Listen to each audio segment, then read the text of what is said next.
হঠাৎ করে মনে হলো যা একটু কালীঘাট মায়ের মন্দির থেকে ঘুরে আসি।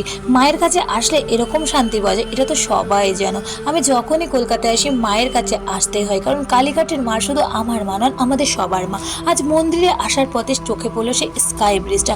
অনেকবার পাশ দিয়ে গিয়েছি কাজ চলার সময়, কিন্তু সম্পূর্ণরূপে আজ প্রথমবার দেখলাম। উদ্বোধনের পর পুরোটা চোখে দেখলাম। ইলেকট্রিক সিঁড়ি দিয়ে উপরে উঠতেই মনে হলো যেন অন্য জগতে চলে এলাম। আর কোন দিক থেকে কোন দিকে তাকাবো বুঝতেই পারছি না। হেঁটে যেতে যেতে মনে হচ্ছিল যে হাঁটছি, মনে হচ্ছিল যেন আনন্দে ভাসি। মানুষের ঢল নামছে, কেউ মন্দিরে যাচ্ছে, কেউ ফিরে আসছে, কেউ বা ছবি তুলছে, কেউ বা ভিডিও করছে। চারপাশটা পুরো উৎসবের মতো লাগছে। এই অভিজ্ঞতা সত্যিই ভোলার নয়। কালীঘাট স্কাইওয়াক 440 মিটার দীর্ঘ এই প্রকল্পটা অবশেষে 14 এপ্রিল 2025 সালে বাংলা নববর্ষের আগের দিন মুখ্যমন্ত্রী মমতা বন্দ্যোপাধ্যায় উদ্বোধন করেন। আর সেই জায়গায় দাঁড়িয়ে মনে হচ্ছে এই শহর সত্যি প্রতিদিন নতুন রূপে সাজে। মন্দিরে আসলে যেমন শান্তি মেলে, আর সেই শান্তির সঙ্গে মিশে গেল নতুন অভিজ্ঞতার আনন্দ।